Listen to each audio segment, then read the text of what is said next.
What is up, everybody? Welcome back to yet another episode of the Camera Junkie livestream. This is week 129. You heard correct. That is 129 consecutive weeks of the Camera Junkie livestream. And as always, I thank you for taking the time and spending it here with me. If it is your first time, my name's Lewis, also known as Mr. Camera Junkie, where I remind you to upgrade your skills before your gear. And as tradition goes, first thing that we do before I start ranting is check in on the Camera Junkie crew. And if it is your first time, please introduce yourself in the chat so that you can get the nice warm welcome from the gang. So let's see who's here right off the bat. Sly is in the house saying, "Hey Paul, are we early?" Oh, that's too small. Let's change that up. Let's see that. Wow, look how small that came out. And so long. All right, no. Let's not giving the correct. This is being so hard. Wow. Okay. Paul saying, "Hey fam," but this is not good. This is not good at all. Give me the other little triangle thingy. What is going on? Oh man, I gotta fix this. This is gonna drive me nuts right now.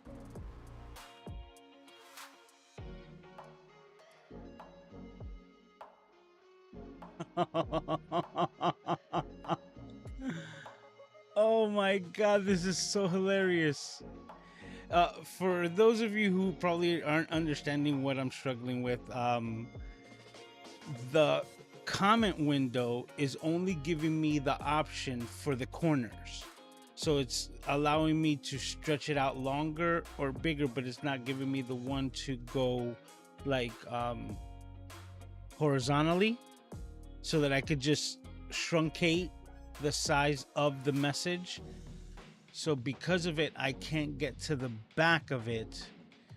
This is so weird. Oh, there. Oh, finally. So weird. All right. No. Let's.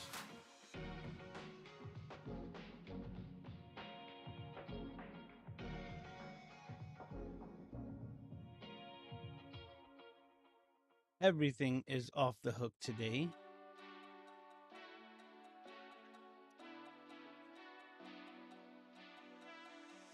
I forgot to lock my scene, or I unlocked it so that I could address the freaking thing, and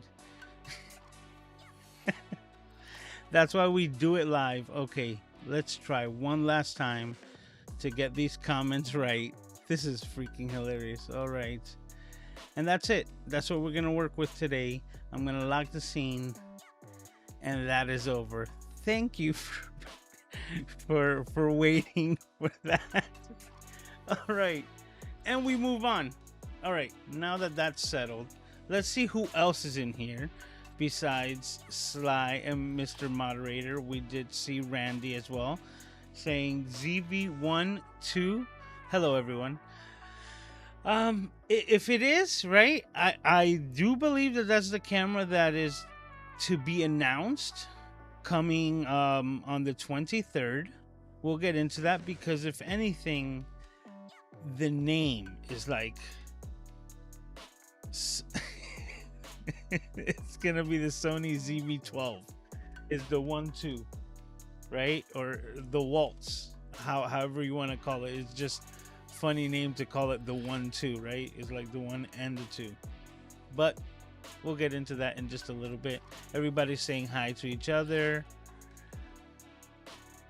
All right, saying hi to Randy, hi to Sly. Luis Nano is in the house saying hello, folks.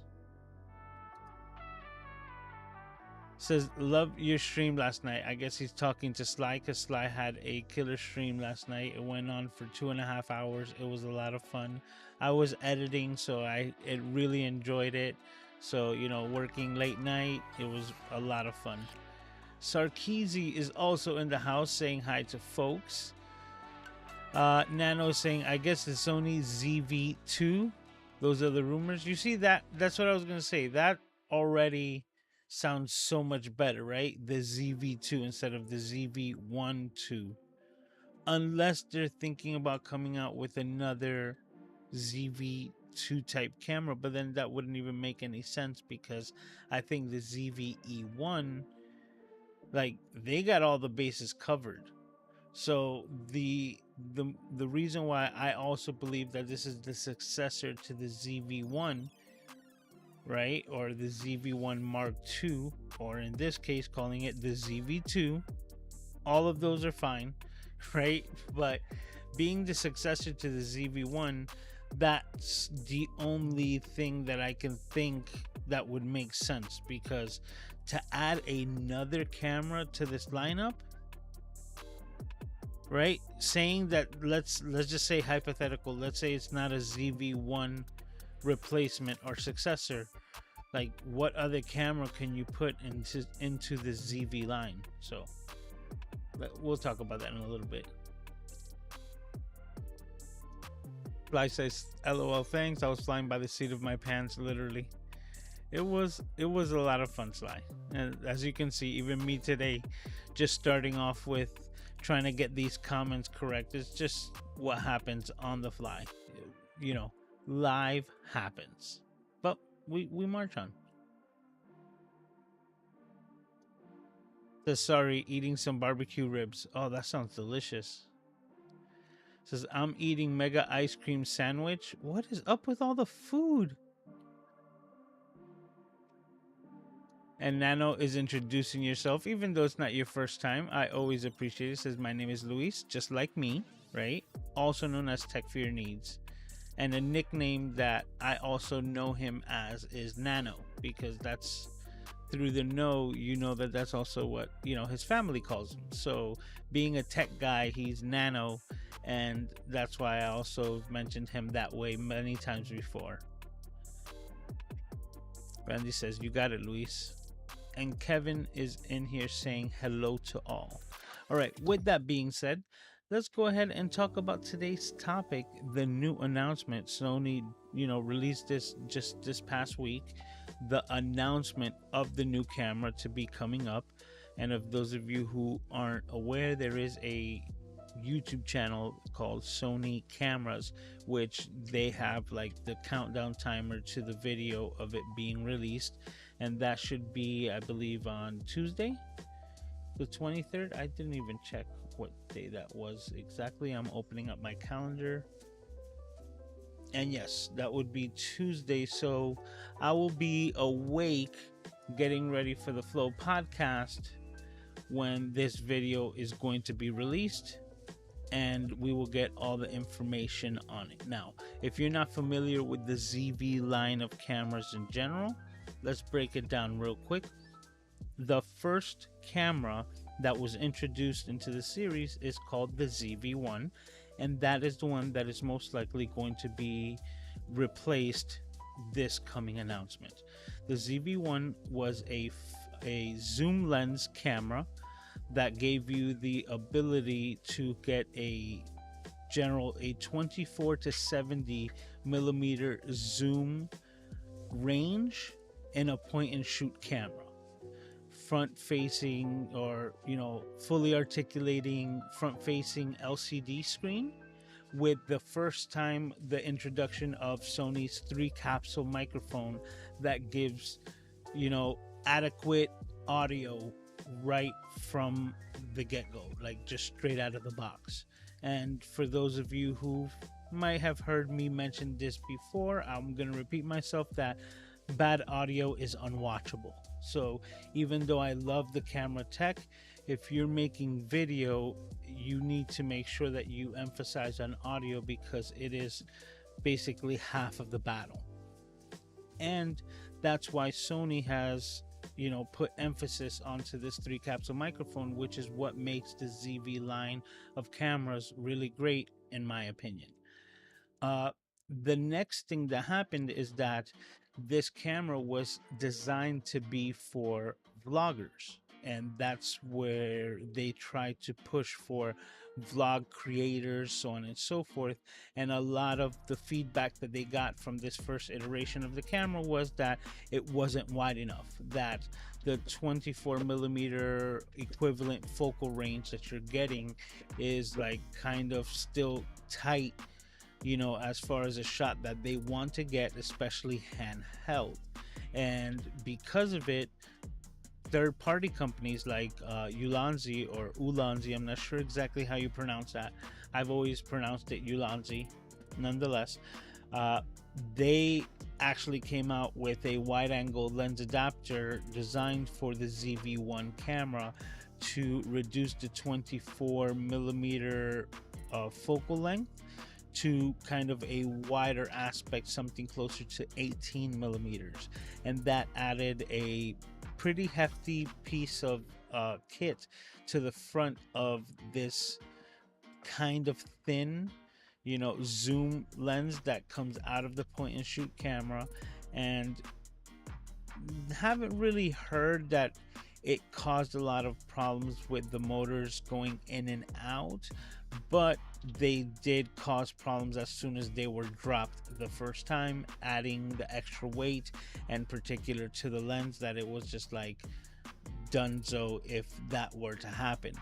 But people would still risk the mod on their cameras because they wanted the added width, the width to their shots to make them even wider than what they can get.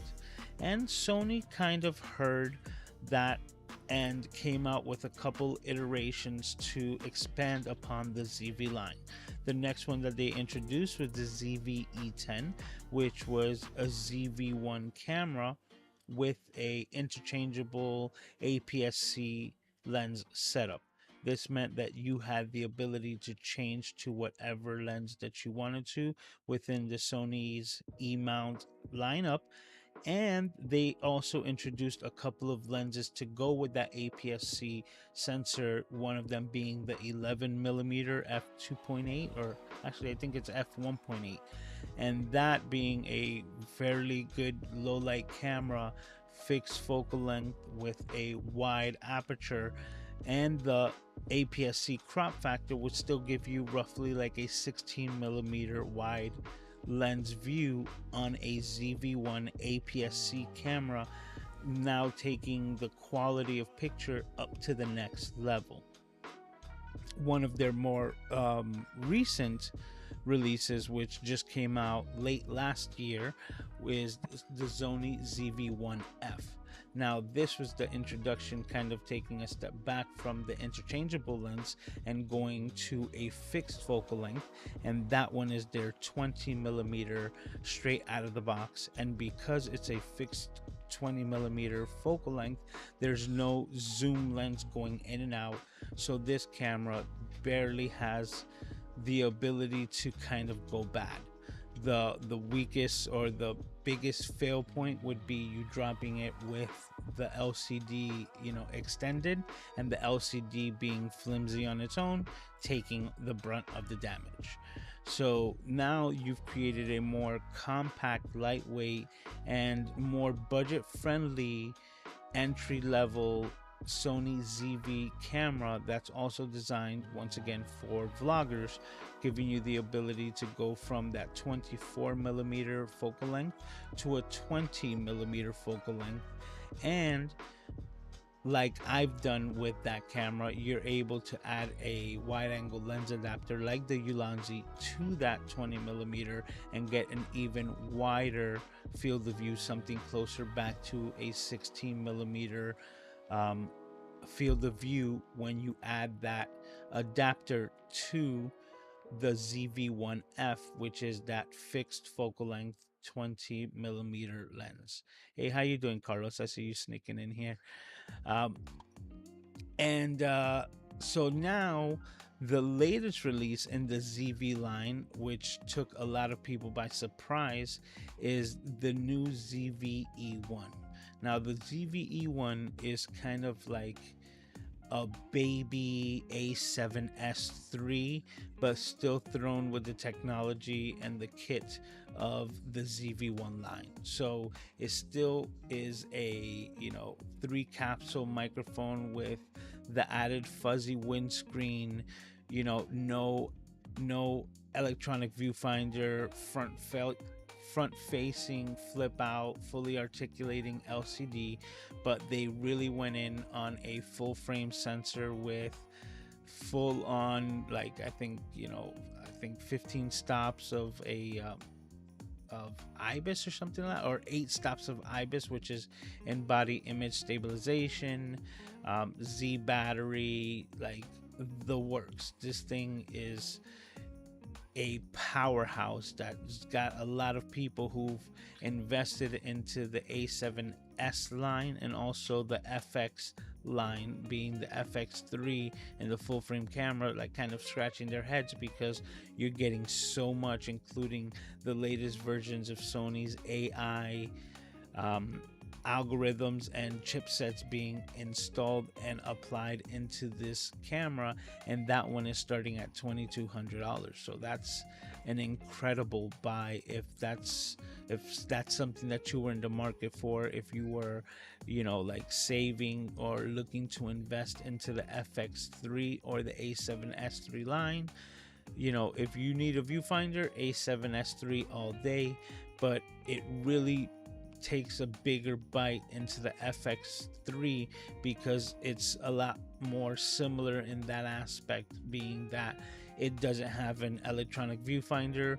The FX3 has a fan so that it can do all of the recording modes without any issue, but this is an incredible option, especially for the price, which leads us to the announcement that Sony is coming up with on the 23rd, and they're bringing another camera. And with all of the ones that I just mentioned, I really think that Sony has everything pretty much well covered as far as the ZV line goes.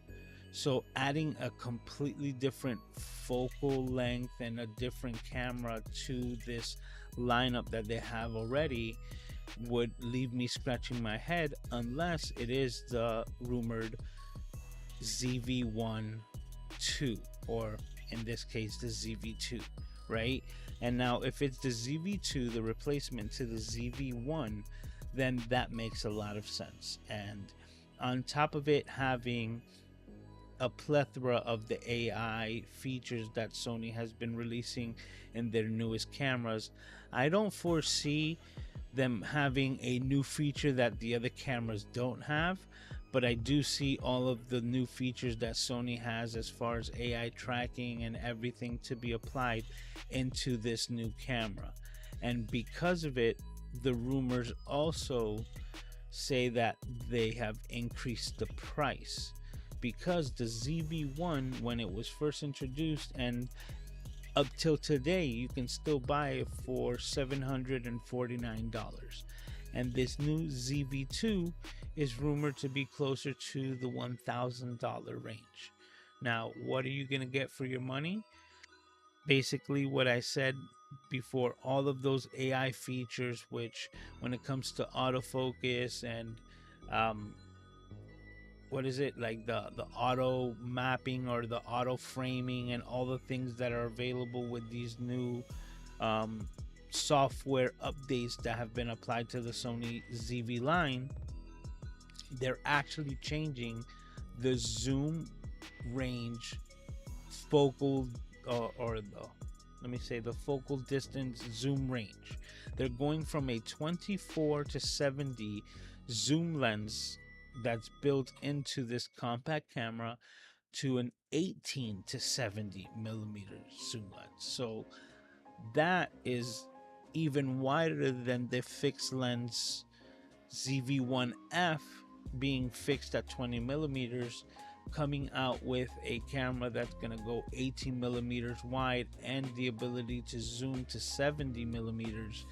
That's a pretty impressive zoom range, especially in a small compact point and shoot camera. Now, having that being, that by itself, that's going to be very interesting, because for those of you who might already know, the ZV-1 sold like hotcakes. Like, everyone and their mama had got their hands on the Sony ZV-1 when that thing came out, because of all of the added features. And we're just talking about frame rates, like the ability to, I believe it has a slow motion feature that you can record at 940 frames a second for 1 second, but it gives you like an incredibly amazing super slow mo, and with the built-in anti-vibration features that are built into the lenses, the OSS or optical steady shot for Sony that's built into it, it gives amazing results. Like, I've seen some footage from the ZV-1 of just a raindrop hitting like a puddle, that looks amazing at 940 frames a second. So now, if you still have all of that capability, plus more with the new AI algorithmic, autofocus featuring, where you could turn around and it's going to still track your body, the auto framing, there's so much that Sony has come out with on the software side since the release of the ZV-1 originally, that it's gonna be an amazing camera if it is what is rumored to be said. So if we're talking about an 18 to 70, meaning a lot of people who wanted to get that 18 millimeter, focal length and was happy with that, can now pick up this camera and not think about adding another, big chunk of glass, something like this, like a big piece of glass, a wide angle lens adapter onto the front of that thin lens that was gonna zoom out so that they can record. Not having the need for that is going to be immense. Second, if that still wasn't wide enough for you, and the ZV-1F still wasn't wide enough for you, and the ZV-1F with a wide angle lens adapter still isn't wide enough for you, you can still add that Ulanzi to this new ZV-2 to now increase and probably get you an even wider field of view. And just going by numbers, you'd probably be looking like at a 14 millimeter, maybe even 13, depending on exactly how you use it. So this camera is, to me, is gonna sell like crazy. Like, there's gonna be so many people who are gonna have 2 and 3 of these cameras because of the price point, and instead of having to worry about a variety of different lenses and combinations and have to think about that, There's a lot of people who already enjoy their ZV-1 and are just gonna have no problems upgrading to all the capabilities and all the updates in the ZV-2 once it's announced. So yeah, but besides that, that pretty much covers it, because the biggest differences is all of the AI, chipset and focus or autofocusing features that are built into the latest and greatest cameras that is going to be applied to this, and that 18 to 70 millimeter lens. Now there's gonna be, like all of the same features. Like I'm gonna see exactly which one it is, because the ZV-1F has that webcam feature at 720 at 720p. That's the max resolution that you can get out of that camera. I know the ZV-E1 goes up to 1080 without an issue. I think you can do 4K, but tends to like overheat a bit. I haven't had my hands on one. Doc Rock just got his, so I'm gonna have him put his through, through the fire a little bit, run some tests so that I can get some more information for the Camera Junkie crew. And yeah, and let me know your thoughts. Do you think that you're gonna be picking one up? Is this something that interests you? Because I've been pleasantly surprised with the ZV-1F, that it's got me looking twice at the ZV line, especially for the more and more video content that I'm creating. But the one that I really have my eye on is the ZV-E10. For my workflow and the APS-C cameras, I think that's the one that will fit best with me, because it has pretty much all of the features that the ZV-E1 has, except the extremely capable low light features of that 12 megapixel sensor full frame that's built into that camera, the FX, and the S3 series of cameras for Sony. So like I said, let me know if you thinking about picking one up, or if you have any questions. Please make sure to put a Q colon in front of them, so that now when I get into this, I can see them, in the chat, and make sure that I get to your question and that I don't miss it. But before we do that, I'm gonna hop into the next step of today's show, which is Cities Golf, channels that I think you should go and watch. And today's Cities Golf is another Sony shooter. None other. Oh, that's not the right camera. So let's change that.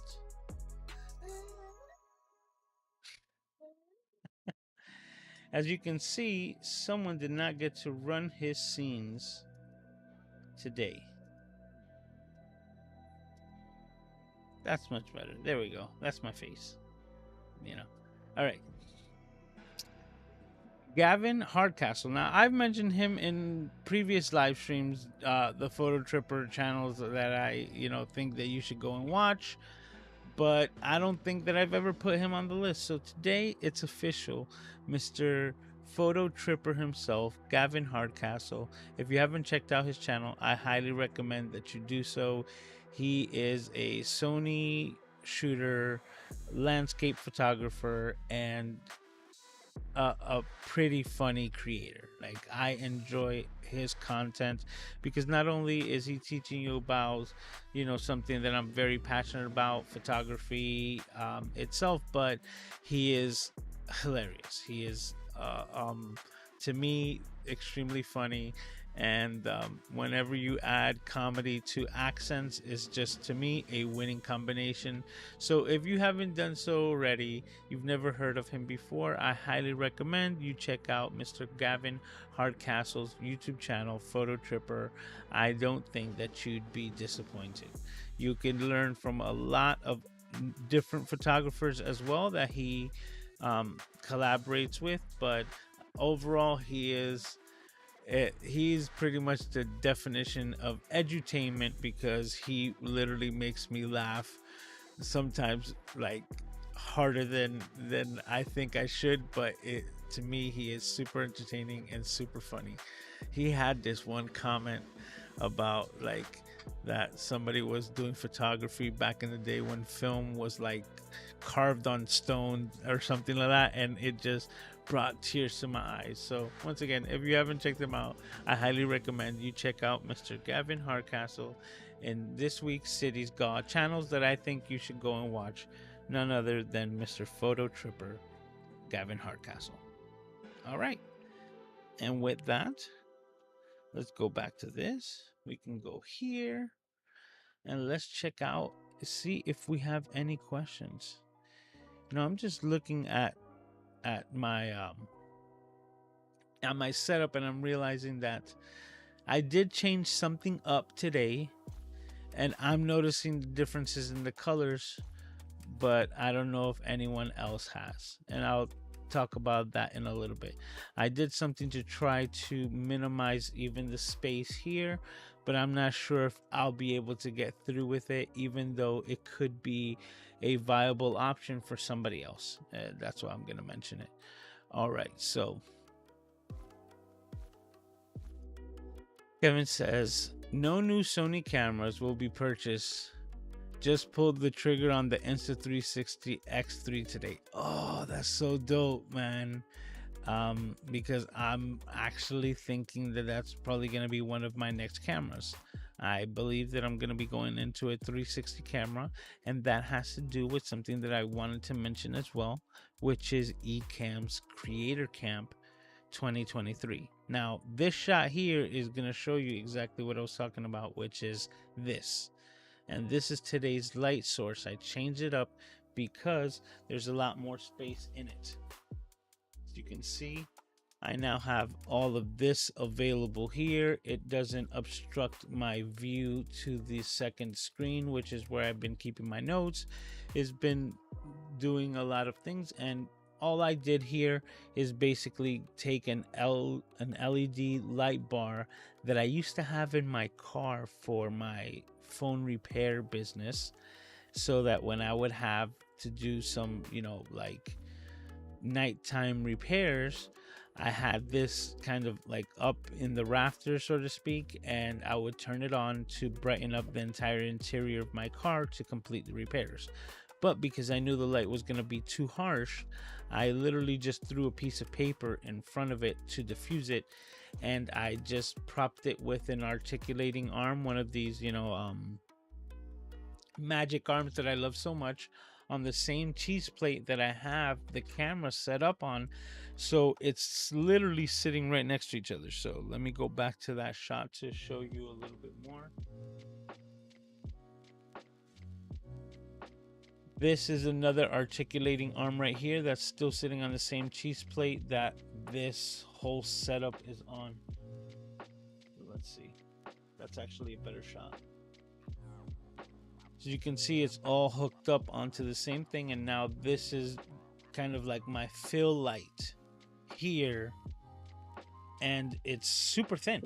It just sits right here, and like I said, this is just a piece of paper that I put on top of it, and you can see me manipulating it as the diffuser. So let me know what you guys think of the light and the color, if you guys even notice a difference or not.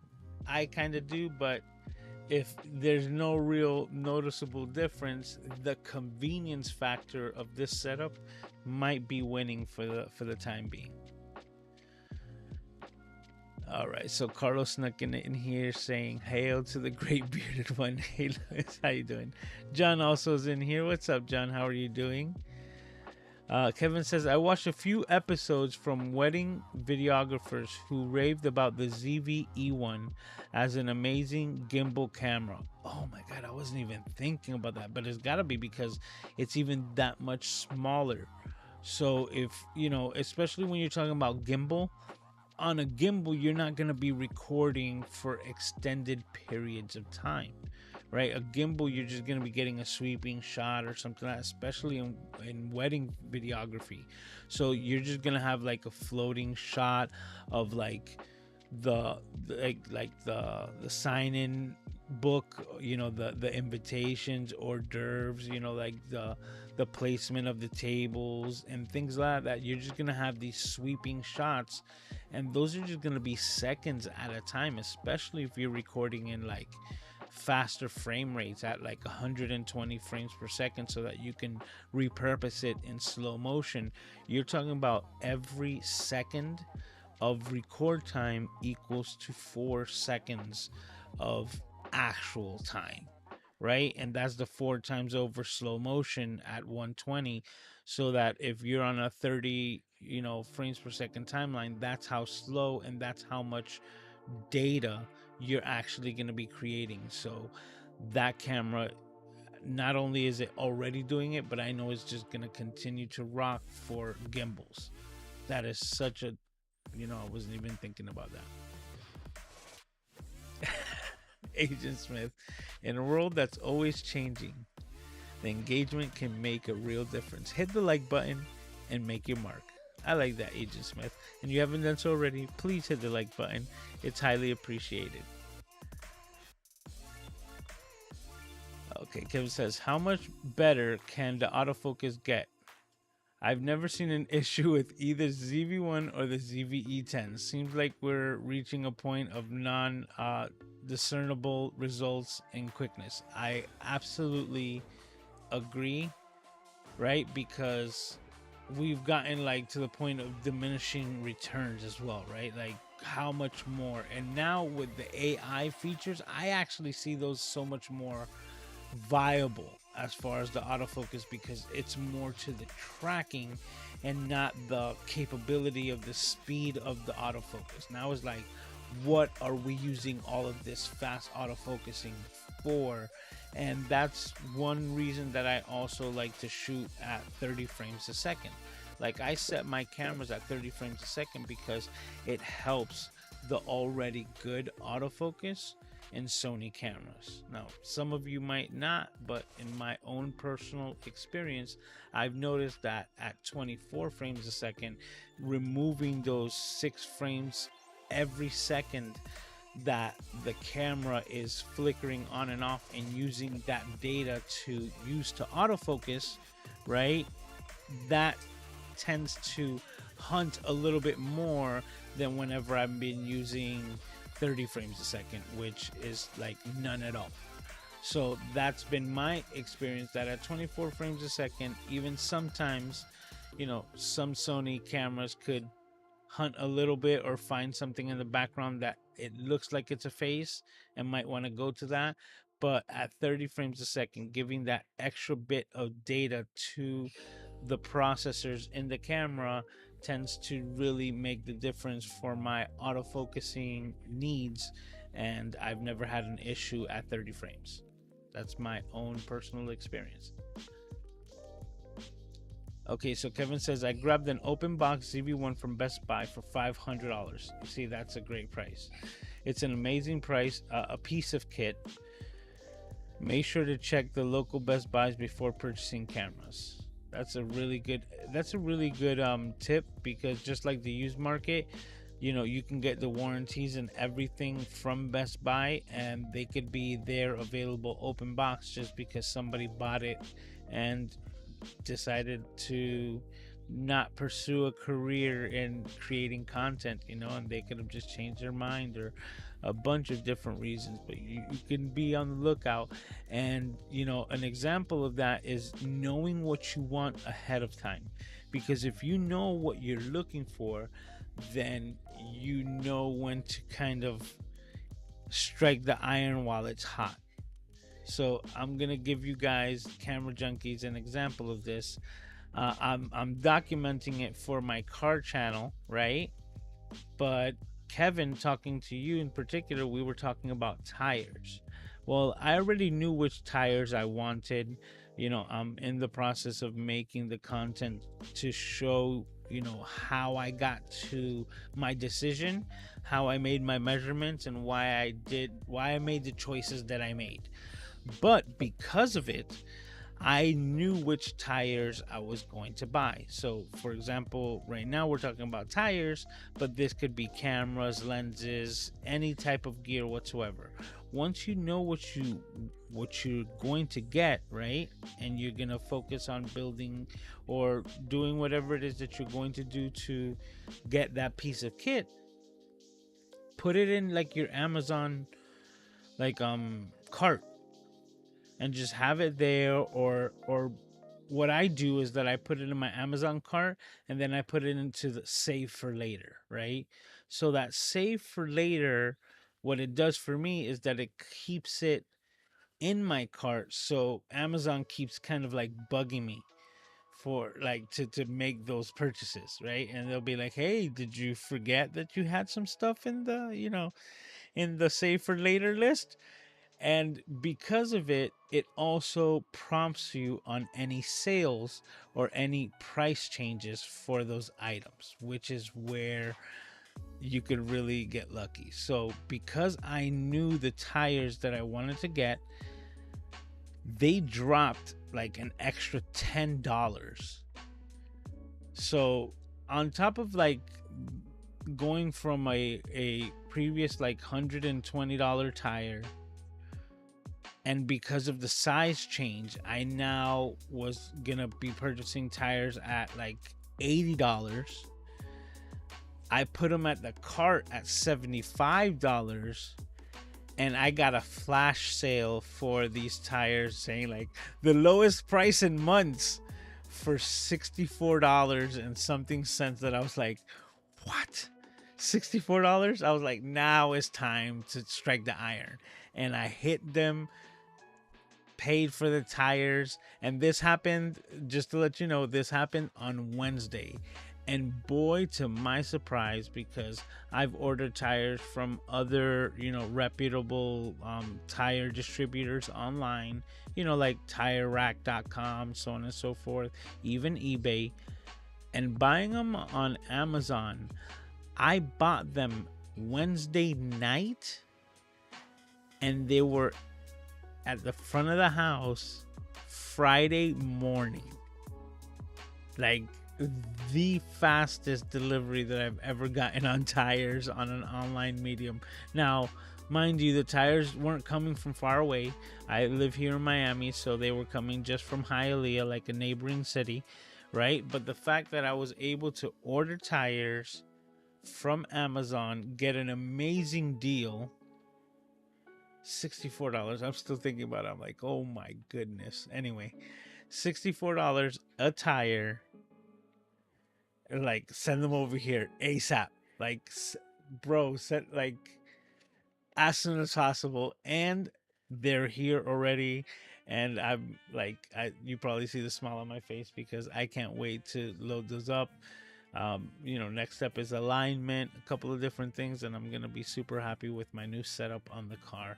But it's just example. Once you know what you want, whether it's tires, like I said, cameras, computers, anything, once you have the idea and you've reversed engineered your wants or needs to that, put that stuff in the cart, wait for a good deal, and strike when the iron's hot. You won't be disappointed. I've done it on so many things, man. It's just, I can't recommend that enough. Kevin also says, I think if you wanted a super light mobile multicam podcast kit, 3 ZV-1s or the new cameras, the ZV-2s would be like great. Yeah, that would be fire. Yes, Paul is just reminding everyone, if you got a question, please put a Q colon. That way I will not miss it. Says, checking the local Best Buys if you're looking for the ZV-E10. Saw one today at Best Buy for a bit over $600 for the kit lens. Now, this is the whole thing, Kevin. Like, I am thinking about that camera, right? And I know that I can get that price around there, like around $600. But I'm gonna be honest, I'm really thinking that I'm gonna wait on the successor to the A6600, because I also think that I could probably get a really good deal, like a $500 or $600 A6600. Now, I would love to get my hands on that and just start utilizing that, as preferably I love the flip up screen, but this really has to do with the end results that we're gonna get from, or basically what we're actually gonna get from the successor of the A6600. Like, what's gonna be in it. I don't think it's gonna disappoint, but definitely if it goes to a fully articulating flippy screen on the side, then I'm gonna most likely jump on the A6600, just so that I can get the best of the last of like that dying breed and have that in the future. I might do that, but I'll probably get my hands on the A6600, something like that.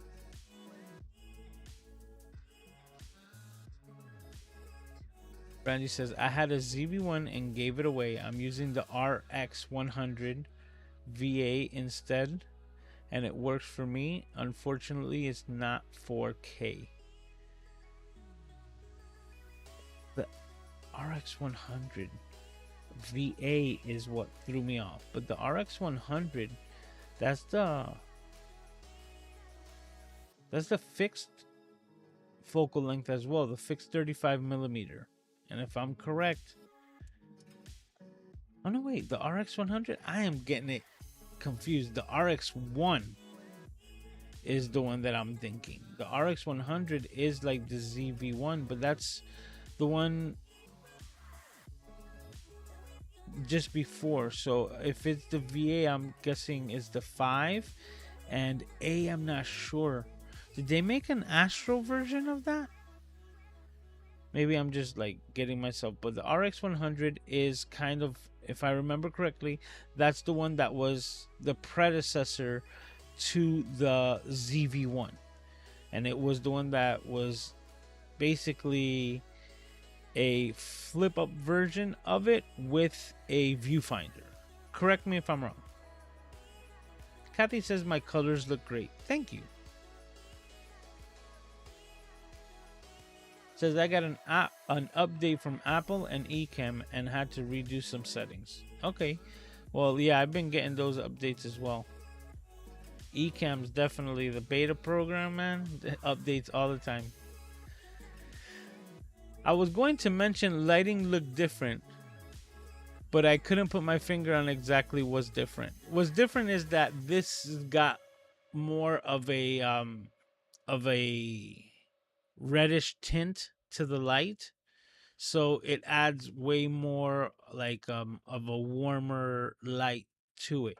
And because it's just a standard LCD light here, there's really no there's no adjustment. I could either adjust the cameras to it, but then adjusting the cameras to that light will throw all the other lights out, including all the other ones that are around me. So not sure, but like I said, there's some convenience factors to it. You know, not all of them are great, but you know, plus and negatives on everything. Paul said the same thing. It's definitely a lot warmer. If I were to put the other light here, wouldn't be as substantial, right? It would be a bit darker, but the colors would be all matching. Kevin says, mine was flawless, only missing a USB charging cord and brick. Instantly bought when I found one at that price. Yeah, that's a great deal for that camera. Scott's in here, he's got a question. What do you think of the E10 and the studio portrait stills? Well, the one problem with the E10 for portraits and for stills is that you would have to be okay only using the LCD screen on the back, because the ZV-E10 does not have a viewfinder, and that's where, you know, it tends more to the video centric side. And that's why I said, if that's what you're going to be using the camera for, then that's great. So for example, my ZV-1F, I'm using it for my car channel for videos, right? And the reason why is because it's keeping it really simple. I'm not using my iPhone. I have a dedicated camera for it. The microphone on it is sufficient, is good enough, right? So that I don't have to be thinking like, oh, do I need a lavalier microphone, or do I need to carry another piece of kit? Do I need to put my Rode with the mic? No, just using what's in there, grabbing the camera, making sure that there's enough space to record on the memory card and enough juice in the battery to get it done. And just throwing that and using it for what it is, it makes things a lot easier. But I know that I'm not really using that for photography, because for stills and portrait stills, I'm gonna want to use a viewfinder. I'm gonna want to control flash. I'm gonna want to do a lot of things, and the ZV-E10 does have a hot shoe. The 1F has a cold shoe, meaning like you cannot trigger any external flashes with it, meaning you're gonna be dealing with natural light photography. The ZV-E10 does have more of those features, but once again, for my taste and for my needs when it comes to photography, viewfinder all day. Electronic viewfinder, and the better ones, the even better, right? Because that's how I would be using it. So I wouldn't recommend the ZV line of cameras for stills photography, even if they're capable, because you're going to be using the LCD screen to try to get the best image. So, you know, there's a lot of people coming from mobile phone photography, which that becomes more natural to them. If you find yourself in that case, then this could be something for you, because the camera itself is more than capable, especially with the interchangeable lens system. It's got all of the latest features, and you have all of Sony's lenses to choose from, all of that glass, all the G master lenses. So there's no limitations to what you could create with it. It's just as far as preference goes when it comes to the electronic viewfinder. He's got another question right after. It says, also, does anyone know how well the EF lenses will work on the Lumix S5 Mark II? I cannot answer that at all. Like, I haven't touched that camera, let alone also had an adapter, knowing if they even make it, and or if they make it, how good it works, because those are just way out of my knowledge base. Sorry, man. Randy says 4K gets overheated after 5 minutes. V has the same as the ZV-1, but with the ND filter. You see, the ZV-1, I believe, also has an ND filter. So if the ZV-1 has an ND filter, then I wouldn't doubt that this new ZV-2 will also have it, because if you're going to charge more and you're going to take out the ND filter that's built in, hard sell there, because that's a feature that still, like, I still go back to it, because I think that would have been a feature that would have been more viable than IBIS on the FX3. Let me get some water.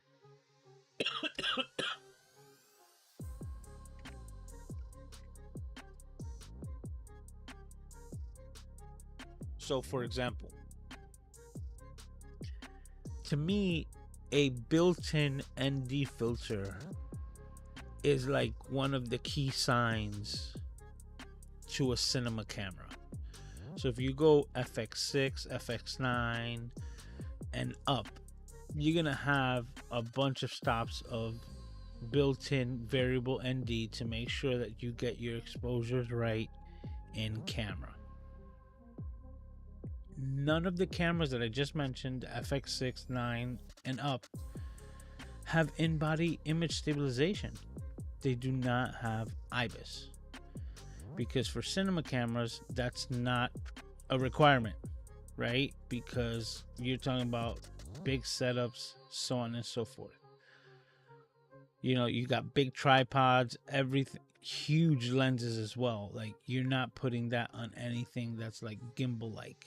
But now you come out with the FX3 camera that's supposed to be in the cinema line, much smaller, but like everyone said, it was just a rehoused A7S III because it had a lot of those features minus the electronic viewfinder. And I still think that because it doesn't have the built-in ND filter system, that to me makes a cinema camera. And if you were to ask me in that same camera before they released it, if which one would have been more important to cinematographers, I would have said IBIS would go take that off of the camera and put in a fixed sensor with the variable ND system and have that be a compact cinema camera. That I think would have, in my eye, done better. Now, I've spoken to other creators and some people go, no, like the IBIS is incredible. I'm like, yeah, but you weren't losing that in the A7S III. Like, that was still available to you through that camera. But if you're talking about a cinema camera and how to differentiate it, I think if they would have made that switch, it would have made a lot more sense to everyone who was thinking of buying either or, right? Like, oh, I'm gonna go full cinema, so no, no IBIS, and if I need a steadier shot, now I have the camera to put on a gimbal, but that's gonna have the NDs, the all the cinema aspects that I want. And if not, then you go, I'm more on the solo creator side where I'm gonna have the camera that's gonna do a lot of more things for me, also including have a viewfinder, so on and so forth. So once again, I re-emphasize on that thought for myself, and I think that would have been the choice that I would have taken to differentiate those cameras a bit more and have the FX3 be way more into the cinema side. And then you could have then come out with the FX30, right, which is the APS-C cinema type camera, given all the features, and have that with the IBIS, so on and so forth. I think it would have been a win-win. Okay, that makes a ton of sense. And the creature comforts that the A6600 offers over the ZV-10, especially for photo, would be helpful. Yeah, like it has like the best viewfinder that they made for the APS-C cameras up to date, right? Up to right now, because we don't know what's coming on the horizon. And Sony executives were the ones who said that they were going to have a successor to the A6600. They're the ones who mentioned it, and they also mentioned that 30 megapixel oh no, excuse me, it's not 30, it's 26 megapixel sensor upgrade that the FX30 got comparative to all the other A6600 or the A6000 line of cameras and all the previous APS-C that were on that same 24 megapixel sensor. So this new camera that we're talking about today, that's being announced on the 23rd, that is in the ZV line. That is most likely not going to be APS-C. That's going to be a fixed lens of some sort, 1-inch sensor at most, into that ZV-1 type of realm, just like the ZV-1, the ZV-1F. And for that reason, I know for a fact that the successor to the A6600 is not going to be a ZV camera. So still waiting on that information and keeping my fingers crossed, because if I were to, like, win the Sony Create Your Dream Camera lottery, then I would have the successor still have the flip up screen that I like and love so much, but with all the latest and greatest features. Or like I said, the hybrid would be like the flip out screen that you get on the A7R4 or R5, excuse me, the A7R5, with that fully articulating photographer screen, but also has the front facing articulation. So the best of both worlds. If they have an A6700 with that screen on the back, that's still winning in my book. That's still a really good, hells yeah.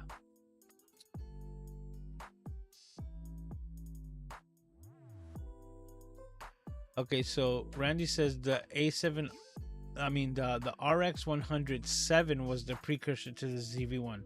So which one did you say? Because it said VA that you put in. So maybe you were trying to put the 7. Which one is the one that you still have?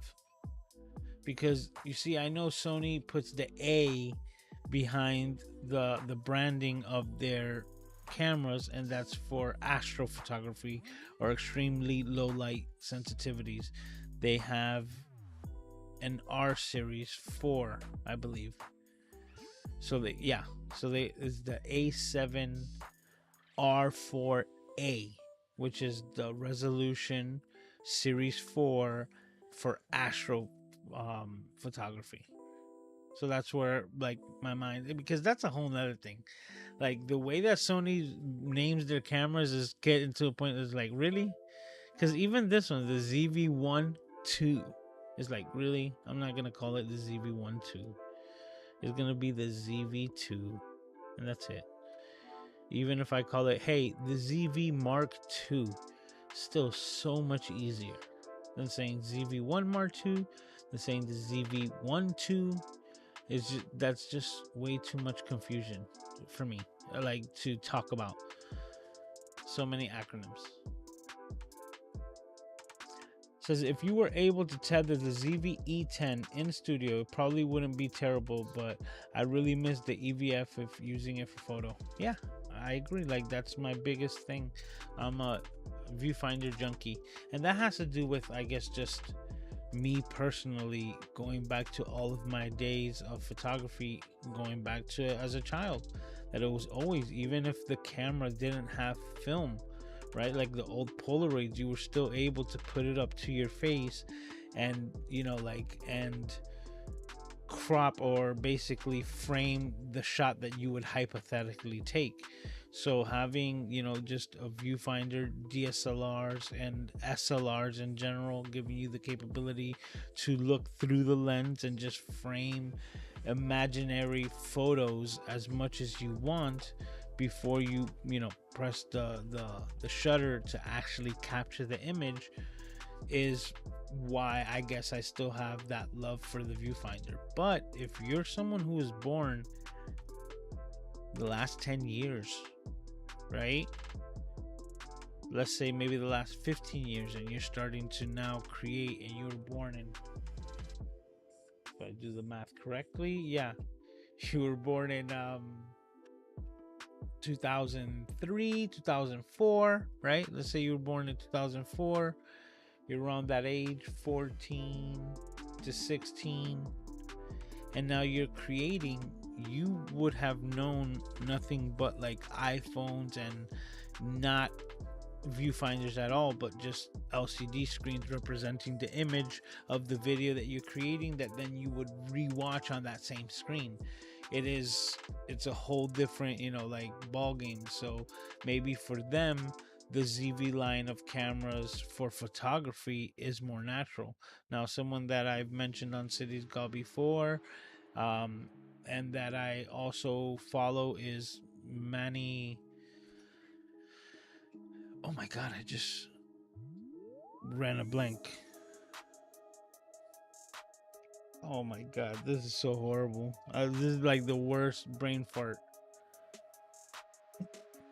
Manny Ortiz, man. So many Hispanic last names in my brain right now that I was like it's not Garcia. Like what the hell's wrong with you? No, Manny Ortiz. And as you can see, we hit the hour mark, but my the hunger is getting to my brain because I haven't eaten. But I digress. Manny Ortiz is an amazing photographer, and he also comes kind of from that background. That's why I was going to mention him, because he uses the LCD screen to do a lot of his framing for his portrait photography. And I watch his videos, and I always kind of make a comment whenever I get a chance to say like, oh, surprising that you're using the viewfinder. And he's taken a liking to it more just from watching his content, that I see him using it more and more. But definitely started as a like LCD shooter, holding the camera away from their face and just taking the portraits that way. And it's necessary for certain angles, and if that's what you know, then that's what you're going to do. And it never stopped him from creating amazing photography and videos, to the point where that's his full-fledged career now, moving on from previously being a police officer. So, you know, big ups to Manny. And it just goes to show you that it really doesn't matter, but just all has to do with your preference.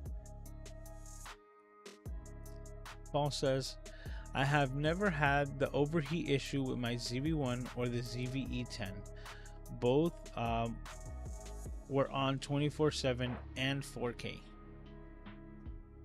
Hey, like, you know, there's another creator, brother of Nick Nimmin, D Nimmin, right? The Nimminatis. And he had the ZV-1, and he would have, like, not overheating issues, but battery dying issues. And I you know, like, I've never had an issue. Like, I have this camera here off to my right, which is another A6100, and like, I don't know if I can show you. I'll probably take a picture of it and have it ready for another occasion, but I have the HDMI cable going into it, and then as well I have just the standard USB, not the USB-C, but just a standard USB as the trickle power. Nothing added to it. I don't need an extra, you know, like dummy battery or anything like that. And this camera is on all the time, just like this one here in front of me. Same thing. Now this one's on a dummy battery because I had it. So if you got it, use it. And I've had that since I had my A6000, which did not have trickle power. But once I went up to the A6100s, man, these things work flawlessly. So this pulls even more than the ZV-E1 and the ZV-1 and the ZV-E10, especially when using in that manner. So I don't see how people have had issues, but I have heard of people having those issues. And a lot of times, one of them that I helped out, let me not say a lot of times, the times that I've been able to help people out with the overheating issues was simply tell them to make sure that their LCD was flipped open and away, because the LCD was also creating heat, and then the back of the camera creating heat being sandwiched on top of each other only created like a heat sandwich and caused that overheating to occur faster. Their environment also has to do a lot with it, but nonetheless, the people that I've been able to help, it was as simple as make sure your LCD is always flipped out, even if you're not using it, so that you're not sandwiching the heat, and it lets the camera like cool off into the ambient as best as possible, and you shouldn't have a problem. Paul says, I have the high temperature setting turned on. Yes, and I believe most people do as well, especially now that Sony makes that like a prompt when you first start up your camera, like, do you want to put it on to that high temperature mode? So, excuse me. Oh, that's the hunger, guys.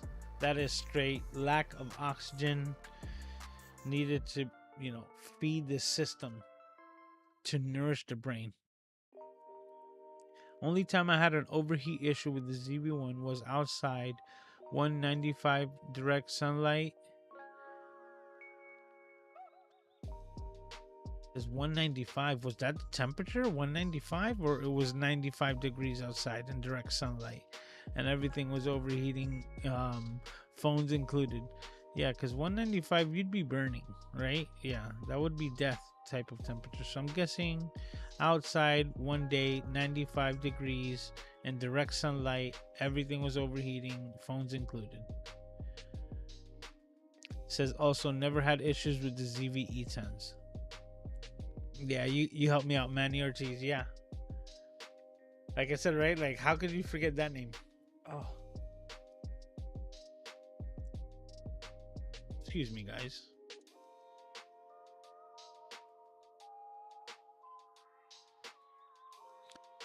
My lips are chapped right now, and it's not good. Take care of that later. Yeah, it says you got it right. Yeah, it finally kicked on. Randy says, my A6100, no recording time limit, has never overheated. And there are so many times I forgot to turn off the camera and it was still going strong.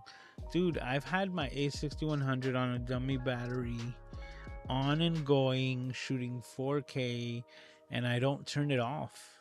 Like, I turn off my computer monitors and everything like that, but that thing stays on. It's just like on indefinite. Like, so this shot that you're seeing right here is from a camera that's been on for months. Excuse me. Apologies, guys. I'm gonna have to shut this down. As you can see, the body is asking me for its daily requirements. It says, love the Sigma 56 f1.4 with that camera. Yep. It says, haha, the one wasn't supposed to be there.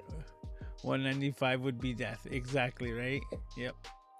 But guys, we did it. Another successful Camera Junkie live stream. Thank you as always for taking the time and hanging out here with me on the Camera Junkie live stream. This is the best part of my week every week. And if it was your first time, well, just to let you know that we're going to be doing it all over again next week.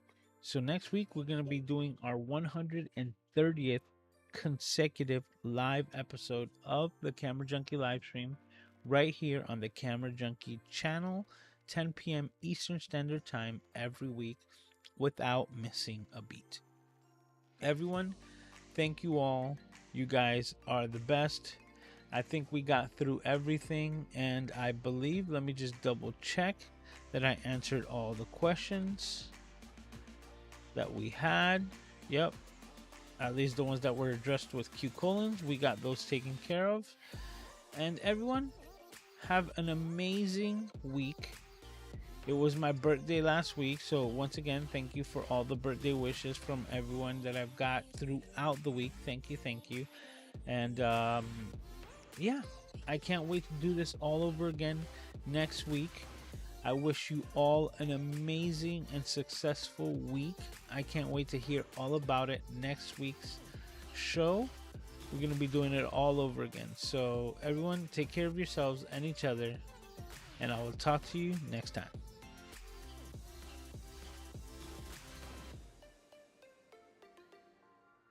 Oh yeah, and hit the like button.